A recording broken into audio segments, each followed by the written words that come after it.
Well, I knew it was gonna be tough selling to HR only when I tried to raise capital, right? Because I'm an HR tech, right? And this is even before AI.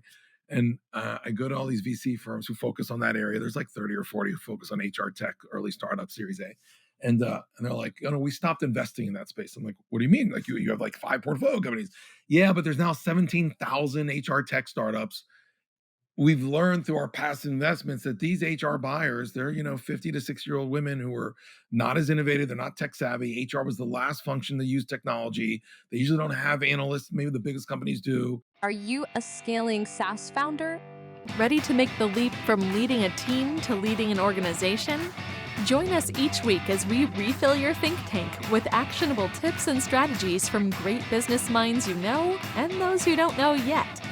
This is SaaS Fuel with your host, 5-time entrepreneur, SaaS founder, and globetrotting adventurer, Jeff Maines. Welcome back to the SaaS Fuel podcast, where true human intelligence isn't beating the AI, it's knowing how to look busy while ChatGPT does half your job. I'm your host, Jeff Maines. I help B2B SaaS founders like you grow from traction to scale. Here, growth is more than just numbers.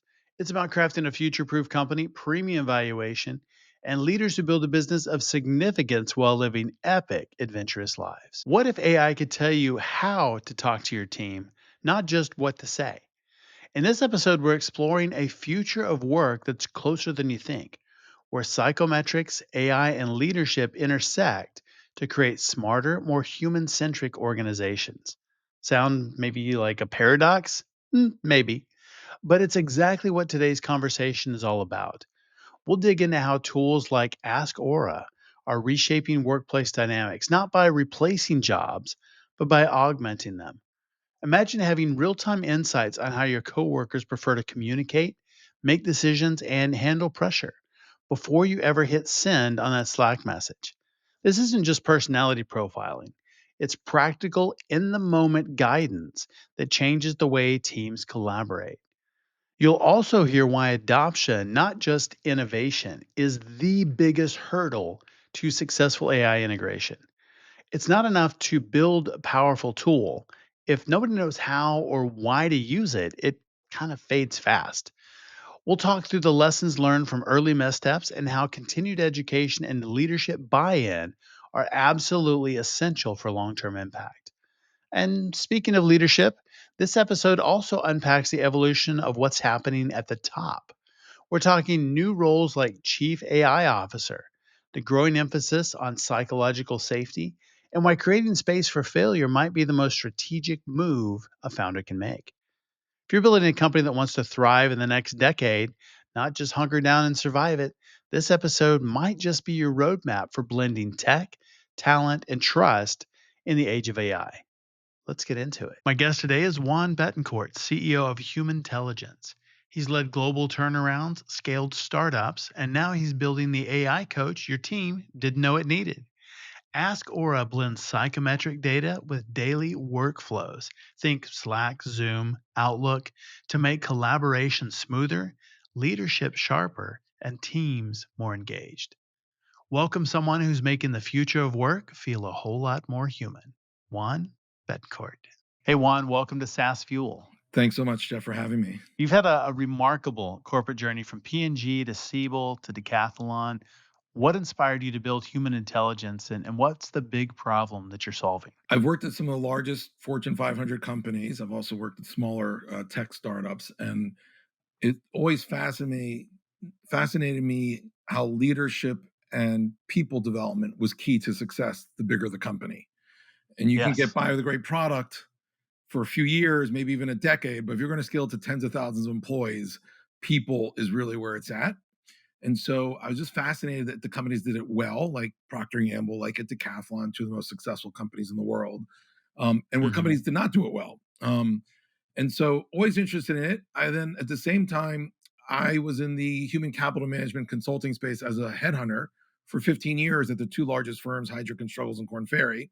So hiring was another component I got really good at, especially executives. And I had hired in retail, high volume roles in stores.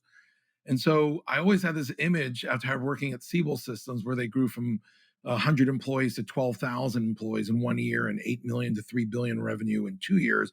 I thought, God, look at software. It can grow really fast. And Tom Siebel Yeah. became third richest man in the world for about 4 years. And I had $40 million. Now we all lost everything. I lost. Tom didn't lose all. He left with 6 billion, Wow. but I lost 42 million Wow. in one day because we missed our earnings the day before I had a sell order for all my shares, my vested stock. But I thought if I could figure out software to automate and scale hiring and talent management with psychometrics, because I always believed like in astrology and the Enneagram and psychometrics and all those executive tools I took, I was like, if we could kind of get this in the hands of everyone in a way that's tech enabled, that would be great. And so technology finally, with AI and APIs and things within workflows, kind of like Grammarly, led me to launching Humantelligence and this Ask Aura AI coach, which is personalized by your personality, like how Jeff likes to work, your behaviors, what motivates you. Then now you can ask anybody any question. You can ask Aura, this AI agent, any question about anybody at work and really deliver talent management for all employees and better leadership for all people. I think that's brilliant, especially in larger organizations. And the Grammarly analogy fits really well. I mean, kind of Grammarly for team dynamics. Yes. You break down, what does that mean in real world SaaS workflow? How would somebody use it in an organization? Perfect. So 3 steps. One, the leader or sponsor, once they agree and have done a trial with their team or larger group, they would buy the product and they would send an email to, let's say, 5,000 employees. Hey, as CEO, I want everybody to lead better and work better and meet everyone where they're at. And we found a tool that takes AI, being in workflow, and psychometrics called Humantelligence Ask Aura to do this for our company. So click this link and take this 10-minute personality test. And so everybody takes our 45-year validated instrument. So you can't just create one. It takes years to get them. We bought ours. And so they take it. That's data capture, step one. So now you have 5,000 people Monday morning. The system Aura knows everyone's psychology. IT turns on a switch called a plugin for Microsoft Teams, for Outlook, for Slack. They just turn it on. It takes 5 minutes to turn it on for all the products. So now all these insights are flowing through all the systems that people log into every day. So you don't have to go anywhere to get it. And it's voice Wow. activated on your mobile if you want, and it's in every language in the world. And then the third step is so they send out the link, it's turned on, and then people take the 10-minute test. And we can even upload other tests. So we're also not trying to say you have to use ours. So if someone's taken Hogan or Lominger or Predictive Index or Clifton Strains, they can take those and they can just upload it. That's fine. Um, and then that same morning, 5,000 people can do the following. Let's say somebody just got promoted and they're going to run a new store at Starbucks with 10 new employees. They pull the car over and they're in the parking lot. How do I motivate this team? And the coach Wow. answers, do this, do this, do this, because the team's this, this, and this. Because Aura can now read the 12 to 15 pages times 10 people, so 120 pages in seconds, analyze it all, and give you an answer. The same thing would take a real live coach 2 weeks, $20,000. I'm going to work with somebody in Japan. It's a cross-functional team at Gap. Let's say they're in supply chain over in Gap, and I'm in, manufacturing or finance. And I just ask Aura in the computer in my teams. I have to see the meeting coming up. How do I work with Kyoto? Over in Japan, where could there be conflict in our styles of communication, or what it's like to work with a Japanese person? And it just answers the question. So engagement. Let's say, Jeff, you're a new employee on my team, and I want you to be engaged. There's all these engagement surveys that have led to zero impact on engagement. Now I can just type in and say, given who Jeff is and what motivates him and his behaviors and what energizes him, I'm thinking of these 3 projects: one R&D project analysis, one cross-functional project go to market, and one project that's kind of an M&A project. Which one would motivate him the most for the first project? Ascor is the only tool in the world, even person, that can answer that question today and do it for every employee at a company instantly and give, project one because he likes this, this, this, and that's going to engage him. All the things that today are only for executives that cost tens of thousands of dollars can now, for $1 to $2 per person per month, be democratized for the whole planet and every employee. Wow. That's huge. Just in engagement and satisfaction and psychometric data. I mean, traditionally it's kind of static and isolated and just out there somewhere. I mean, it seems like a real untapped advantage when you put it into a tool like this, and especially if you can embed something like that into Teams or Slack and make it just part of the normal Your workday. day-to-day, like you said, the existing tools, $3 billion spent every year around the world on tools like this in the workshop model. You do the workshop. Wow. At the end, you're like, "Okay, that was great, but what do I do with it? How do I use it day to day?" And they're just consultants like, "Well, I'll just see you another month from now," Right. right? And then even if you remember everybody's insights, you're 10 people on that executive leadership team, you're working with 5,000 other people. It doesn't even translate, right? Right. And so Right. that one and done model, ours gets used 20 times a month and on average 240 times a year. So imagine one usage versus 240 for a fraction of the price. Imagine writing an email, pushing our button right there in your email, and it rewrites the email for your audience the way they like to read information. Imagine going to a calendar invite, clicking on it, and seeing the culture and the dynamics of the meeting you're going to be in next week. Imagine you're presenting the 5 VPs, you're in Zoom or Microsoft Teams virtual meeting, and on the side, you just click a button, it tells you the dynamics of the meeting, how to make it more productive. Or let's say, Jeff, you and I are having conflict. I can click in the middle of the meeting, it'll tell me why we're having conflict. Same with Slack. Wow. You're working with you engineers around the world. You're on some, cross-functional agile team for Microsoft, and somebody's in Bangladesh, Pakistan, Nigeria, Costa Rica, China, and you've just got to sign a new project together. And the first thing you do on Slack is, hey, what's the culture and dynamics of our team? They're going to be working together. Or you can search for 1,000 employees. Who are the three most change-oriented people to lead this change management project? Or of Oh, 4,000 wow. employees, who are the five people most creative?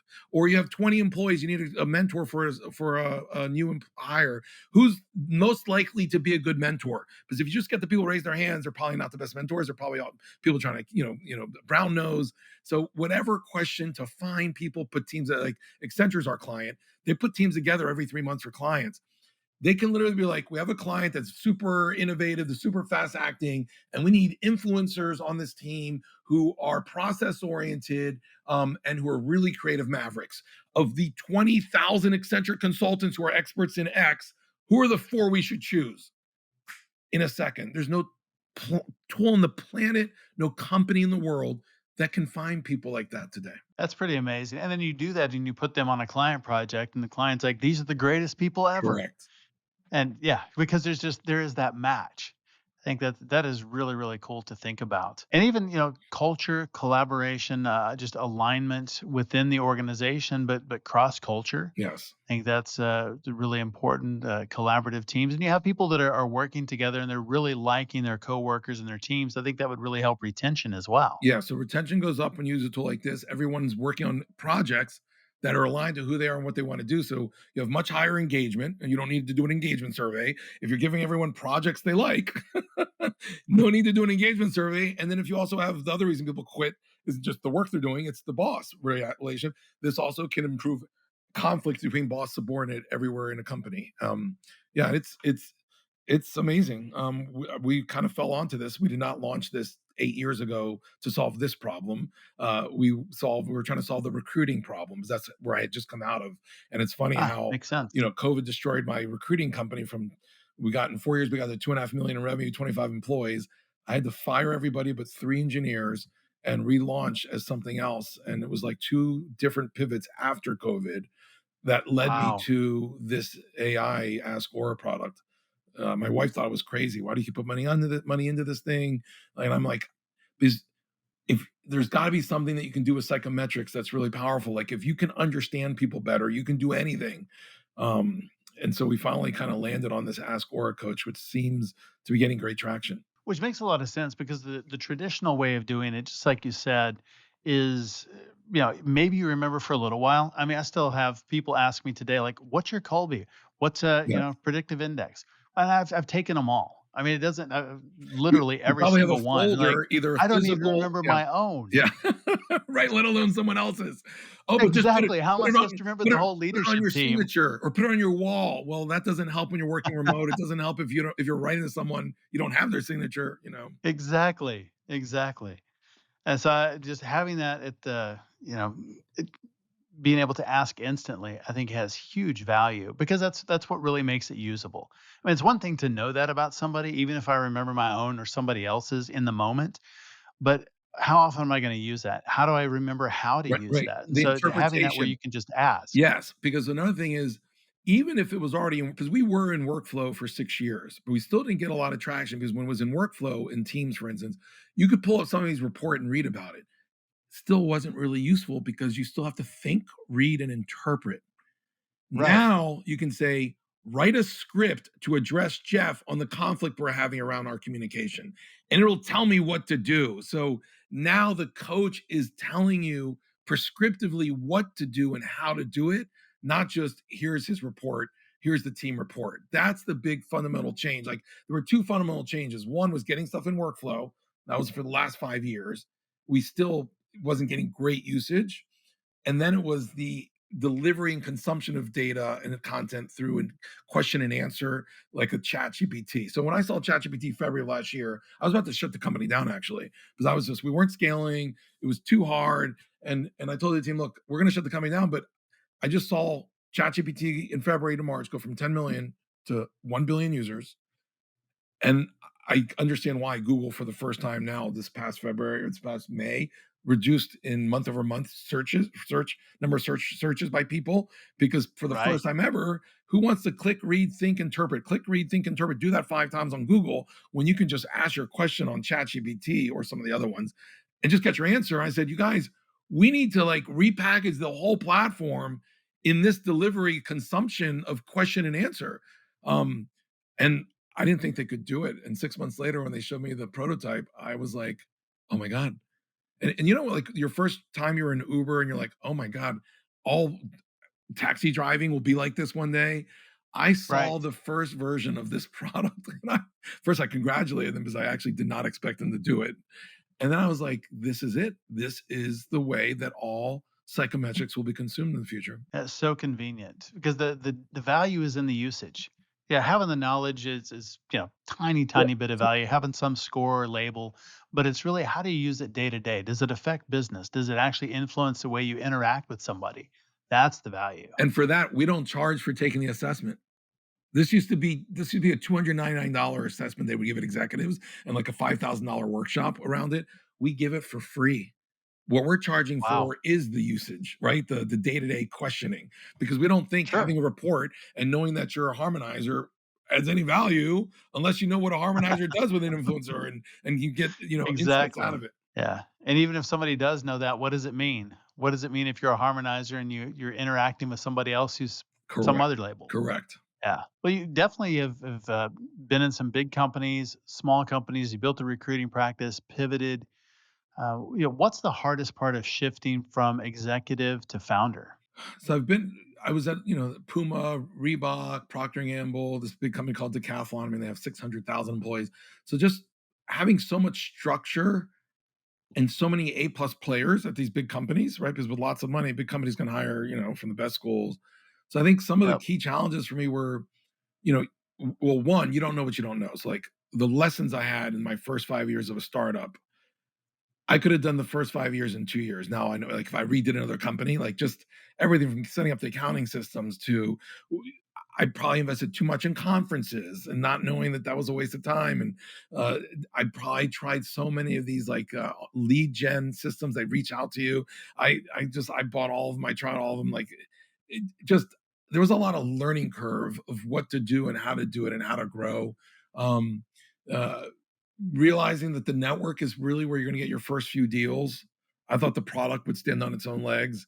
At the end of the day, the network is where you're going to get your first deals, and with that credibility of those Yep. clients, then you'll get other clients. So I didn't lean into founder-led sales as much as I should have. Um, uh, I think other things, the world of venture capital, like there are specific things venture capital is looking for, and if you don't have them and you're not tracking that way, don't waste your time. Doesn't matter how big of an idea your company is. Yeah. They would rather miss a unicorn than invest in something that doesn't check their boxes. And knowingly, I mean, that's fine. That's just their model. And then hiring, succeeding with B plus B to B minus players. Like in startups, you're not going to have 10 of the best people from the best schools and the best companies.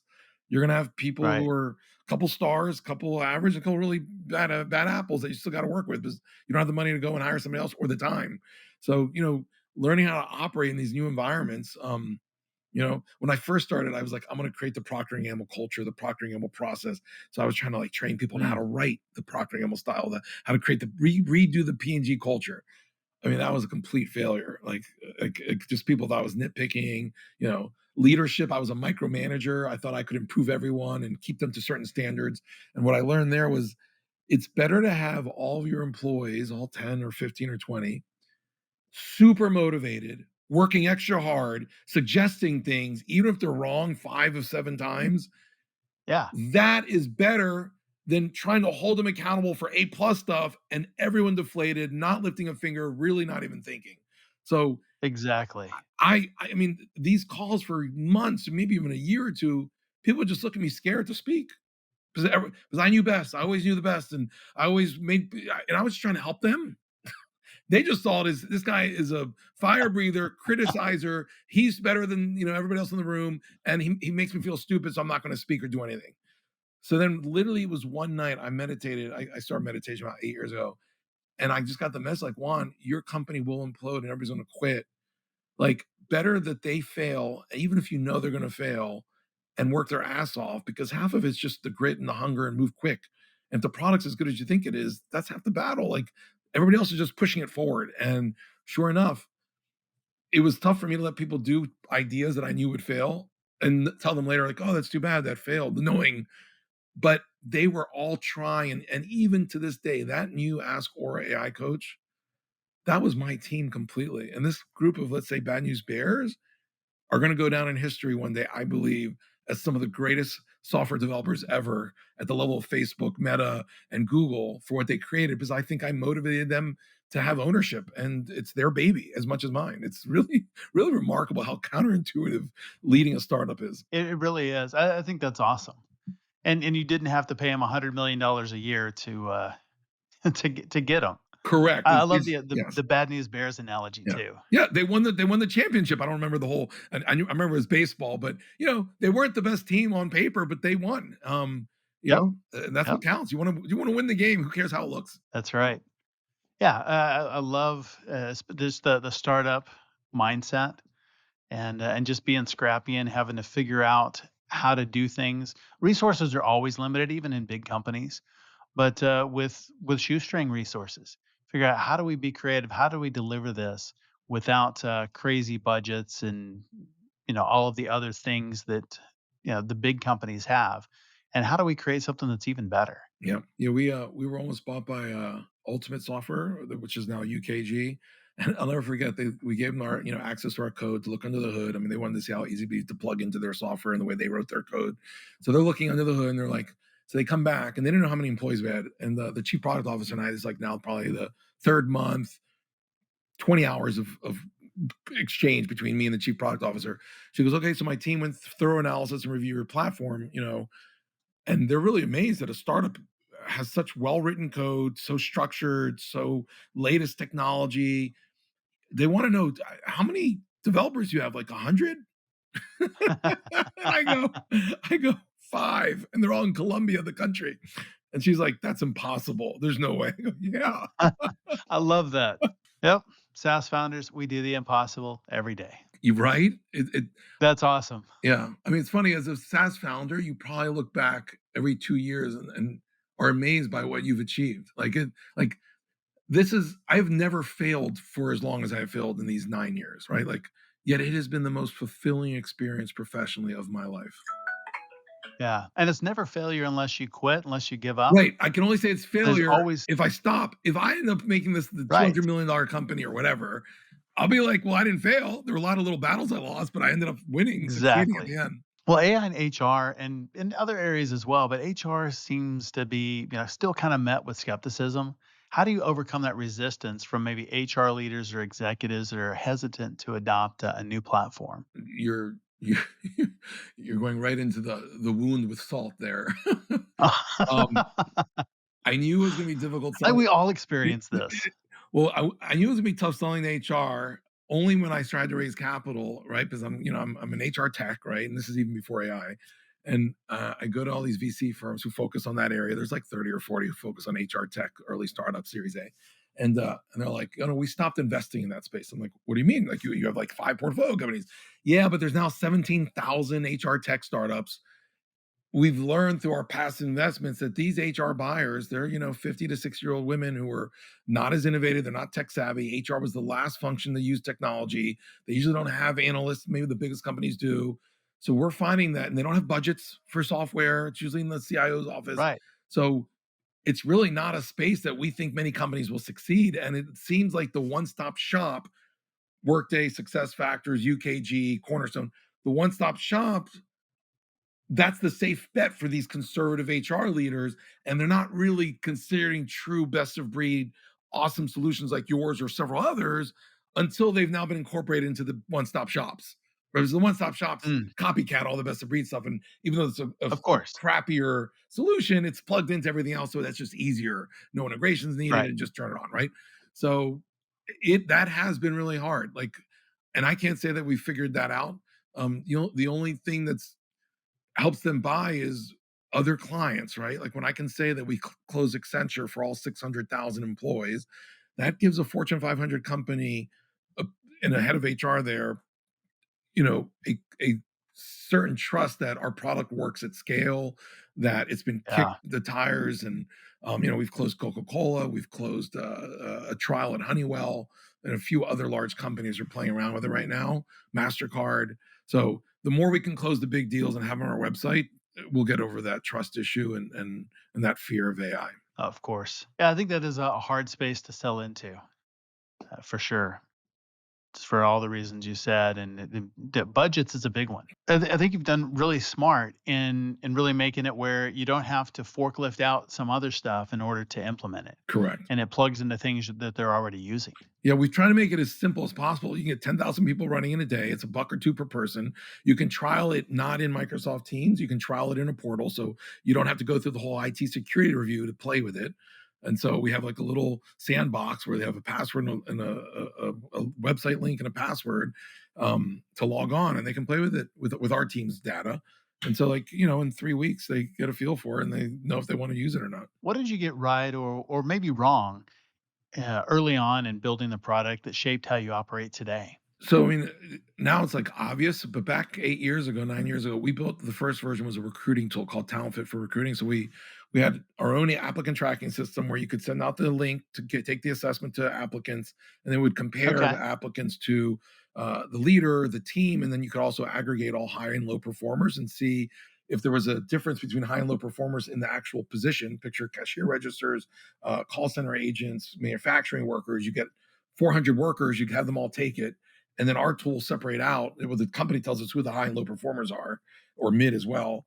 And our tool would tell you, hey, from our analytics engine, these are the 2 behaviors that explain performance. These are the 2 motivators and the 2 work styles. So out of 28 things, these are the 6 things actually that all your high performers have that your low performers don't. Now, when you get 1,000 Wow. applicants, just hire the 12 that are like your high performers. And instead of Right. 4 months and lots of interviews, just interview these 5, right? And so unbelievable. We reduced turnover by 30%. That's the product that got to 2.5 million in 4 years, with 2 years to build it, 2 years to get to 2.5 million. I mean, it was go-go days. We were top startup in Miami. And then COVID hits. Nobody's hiring, so we lost all revenue.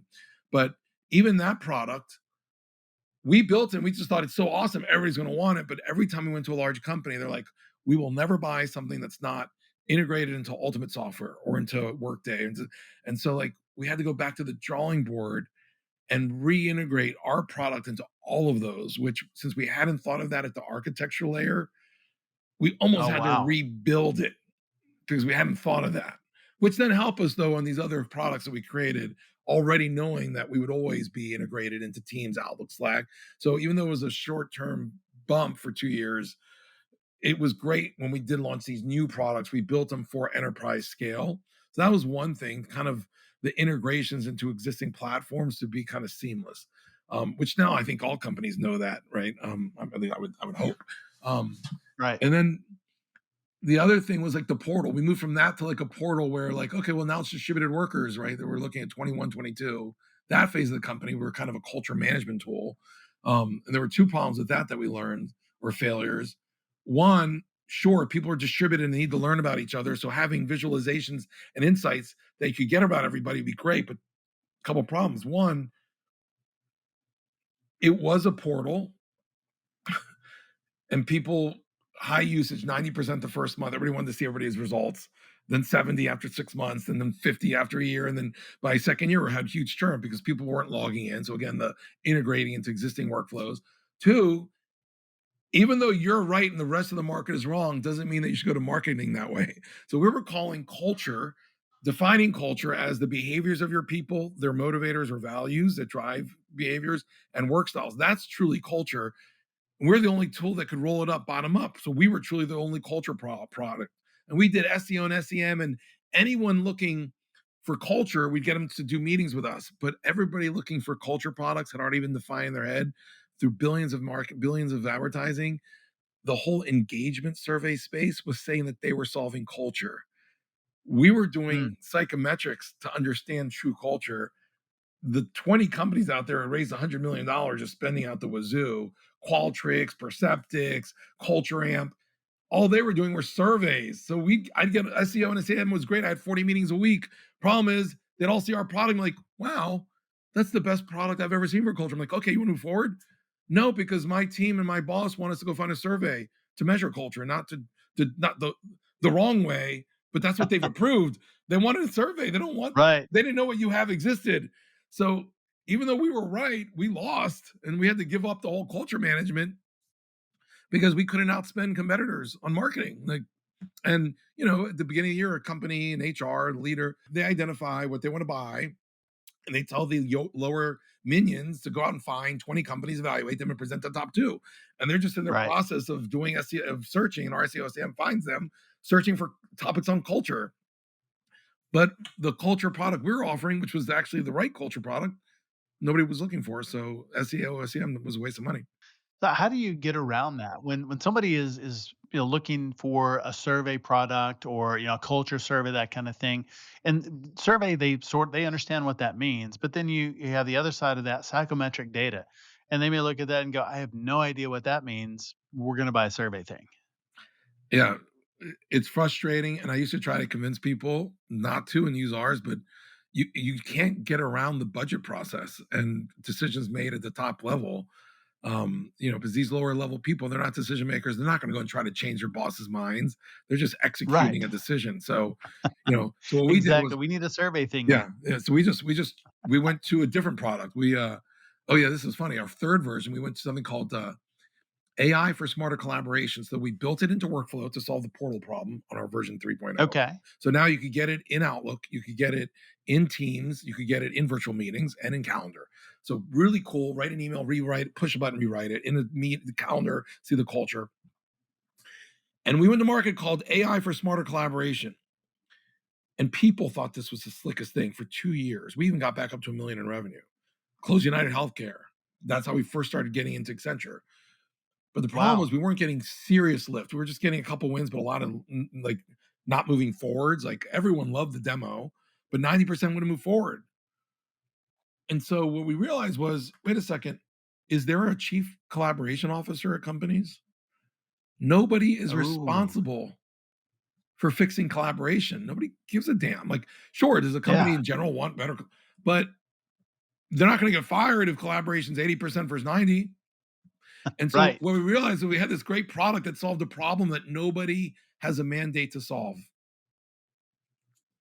So, but they still wanted to move forward. A lot of these companies were so slick. So then there was a second problem. So if there's no buyer, there's no budget. So there's two problems.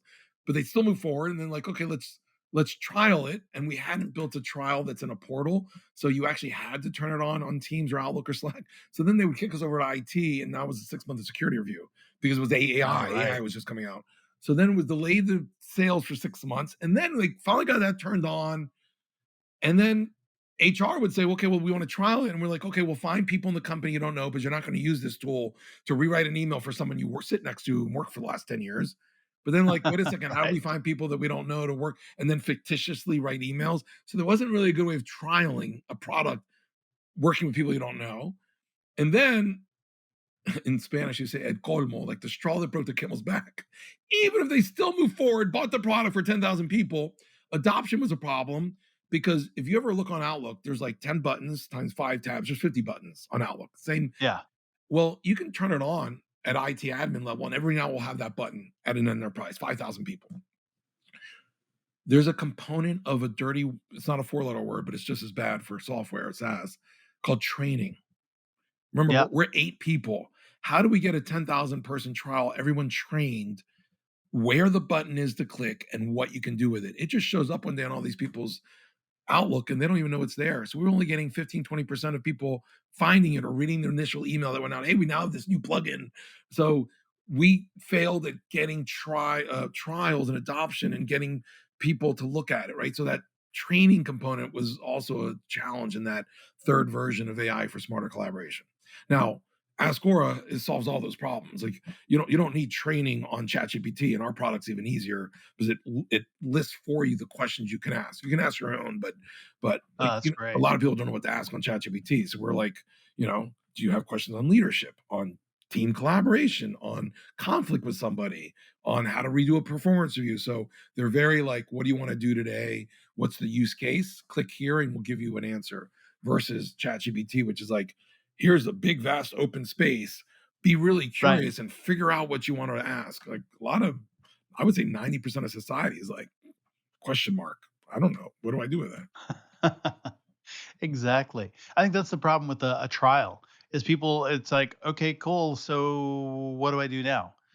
And it's really just making the sale is the very beginning. Yes. The next part is adoption. Yeah. And if there's no adoption, there's no renewal, and this is, filling a leaky bucket. Yeah, and we're very cognizant of that, and we're trying to figure out ways to make sure, like, everything from, in the contract, getting them to agree to assign someone 5 hours a week to do training development of all the different people and teams, like, to really be the owner internally, a champion, to guarantee that we get 1 hour every month or 2 half-hour meetings where all employees will at least see a 30-minute video or one of us doing a live webinar. Because with our tool, once you see it for 30 minutes or 15, not only will you know how to use it, you'll be so excited because it's so fun and it will give Yeah. you a competitive advantage. Like, who doesn't want to know about themselves? Who doesn't want to know how to ask their boss for a raise? Who doesn't want to know how to get along better with that jerk who busts their balls every meeting, right? Like Yeah. we Yeah. answer all of those questions. I mean, it's like it's kumbaya SaaS software. Are you missing key relationships that could transform your leadership? Most leaders are. They just can't see it.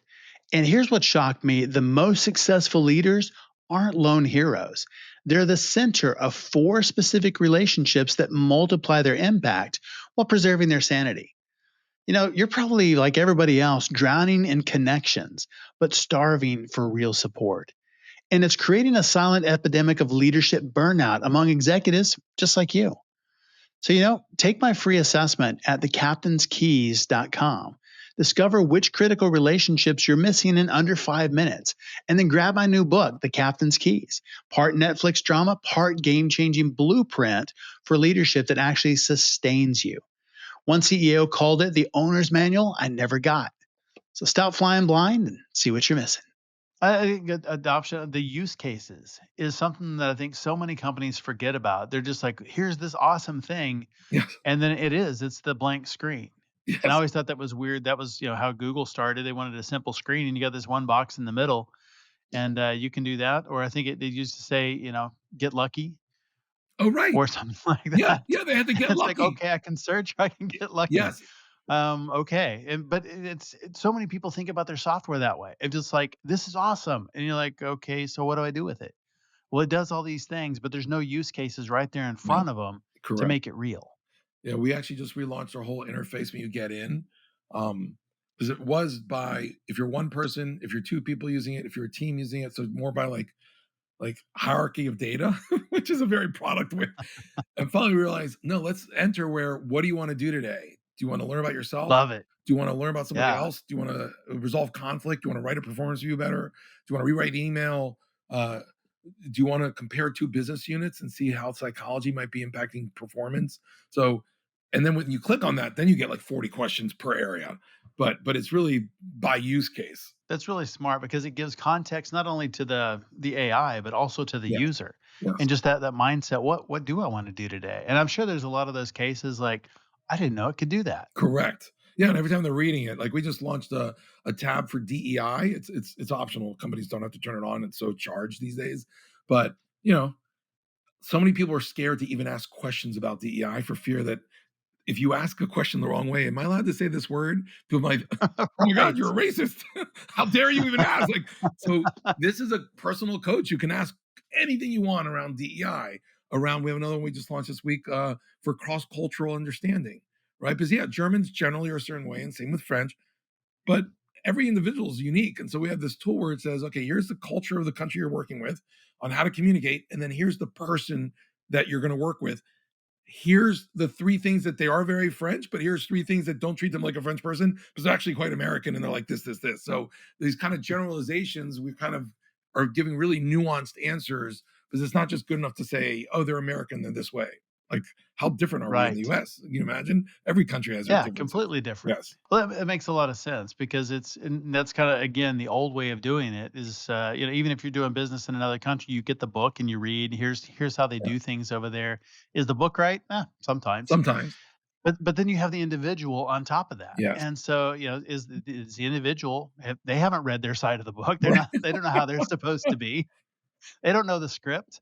And so I love that you're able to really kinda customize to the individual, Yes. not just, generalize, stereotype, people in your country do this thing like that, and that's what we're supposed to do. So it's really, for the person. And you're nailing a question maybe you're going to ask later. How are we different from other AI coaches popping around? And so it's exactly what you just said. Because we know the psychology of every person. Yeah, There are a couple AI tools. One's called Valence, one's called Attensi, and there's like four others. They've all gotten 50 to 100 million cap raise. All they are is a layer on top of a ChatGPT type LLM. It's not personalized at all. So if you ask how to work with a Japanese person, it'll just give you the generalization. If you say, how do I yeah, manage a team? It's just going to give you generic leadership tips. But if you lead a French team and you lead a US team, everything to succeed in France leading a team and everything to succeed in the US would be diametrically opposite. If you're leading a team of mavericks versus a team of followers, completely different. If you're training a bunch of yeah. conceptual people and training a bunch of detail oriented, practical people, completely different. No other AI coach has this personalized engine of psychology as the filter of all content and recommendation for a person, for two people, for a team. So that is also a secret sauce of ours. We're the first personalized AI coach in the world. I love that. What advice would you give to other SaaS founders maybe trying to integrate AI into their product without losing their core value? Ours was a complete rupture of how we did it, which is a big lift and it's really scary. And I was at the point where I was going to shut the company down. So I don't want to come across as Nothing to lose. like I had nothing to lose. So people are like, "Oh, you're so strategic." And I'm like, "Actually no, I was burnt out, exhausted and over about 3 million in on my own money, right? Like my wife's telling me we don't have any more savings, like I can't do this anymore." So it was because I had, like you said, nothing to lose. It's either this or I'm out. I think it's harder if a company had 3 million and they're still growing to move to AI, like that's scarier because you could lose all your existing clients because they're you got to support your former clients on a different platform, a different way of doing things, and now you're going to have to run two software companies, right? If you're moving things over, it's hard to change to a complete AI based model and keep your previous platform and instance for previous companies if you've already grown a certain way. And right, a lot of SaaS startups are between 2 and 8 million. So there's operational and product constraints that because we had failed for so long, we were starting from scratch in a way again.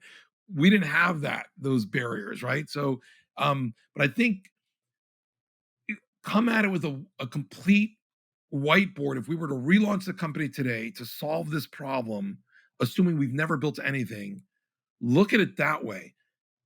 That'll be your optimal solution, and then work back on how you bring your current product to it. If you try to think, we have this product, how do we get to be AI? You'll never get there. Earlier, you said Ask Aura was doing the psychometrics, what Uber did to taxis. What's next for the way that we work, and how do founders prepare for the future? Well, I think reestablishing a company based on an AI engine in every area they that features. I think a second thing is leveraging AI agents. I mean, every company I believe in the future, from manufacturing to fintech to tech to healthcare. My guess is in 10 years, 30% of all the jobs being done today will be done by an AI agent. I don't think that displacement will create homeless people and miserable life in the world. Like, look, internet didn't displace the world. People got Right. retooled. I'm a big believer in the universe and God being positive in the end, and powerful technologies not used for nuclear bombs but for nuclear energy, right? These kind of concepts of, we're just at the infancy of human consciousness, and so I don't think it's going to end in the next 10 years, and AI is not going to take over the world. Right. So I mean, every company needs to lean into AI. I mean, I believe every company of more than 1,000 employees for the next 5 years will have a CAIO, just like they have a CFO for finance, chief finance officer, a CMO for chief marketing officer. The most important job over the next 5 years will be a chief AI officer, looking at two things. One, how can we reinvent our operations and use AI to run the company better using AI agents, doing things faster, quicker, more productive? And then two, how can we create products and services that are AI based for our customers and clients and consumers? Two very Yeah. different uses of AI. One internal use, one is for the products external to the company. It really needs to be a C-suite level role, because otherwise it would never see the light of day in any function under that in any other group. Um, and so this person, I think, will exist. And I think for 5 to 10 years, as companies transition through this phase, and then once everybody's just like the internet today, and remember everybody put an I before their products and an E during the internet, Right. and then Right. that all went away, and there was no there will be no CAIO 10 years from now, because it'll just be like the internet or digital or like all these other fads. Right. It'll just be how we operate, right? You won't have to think about it. I like it. Well, where can people learn more about you and about Humantelligence online? Yeah, so you can go to my LinkedIn. LinkedIn, you can either look up Juan Luis Betancourt or John Betancourt. I have both that come up. You can find me at Juan at humantelligence.com, or at john.betancourt at humantelligence.com. And yeah, that's those are the places to find me. Oh, and our website, you Outstanding. can come to www.askaura.ai. Awesome. We'll make sure I link that in the show notes. Everybody should go check that out. And if you have more than one employee, especially if you have more than 10 or 20, you definitely need to check this out. I think it's a game changer. Like I said, I can't keep track of what I am, let alone others. So I think that's really, really valuable. Well, thanks for having me today. Yeah, thanks for being on SaaS Fuel. Thanks again, Juan, for coming on the show and sharing your insights and resources. You can learn more about Juan and Humantelligence at humantelligence.com. As always, all links, highlights, resources, and full show notes are available at saasfuel.com. And be sure to check us out on YouTube as well. Lots of things over there for you: training, shorts, outtakes. Thought leaders share. Share this episode with a founder who just pivoted again during lunch. Everyone who shares this week gets a custom whiteboard that erases your mistakes and your VC regrets with just one swipe. Can you rewire your brain to unlock happiness and success no matter your past patterns?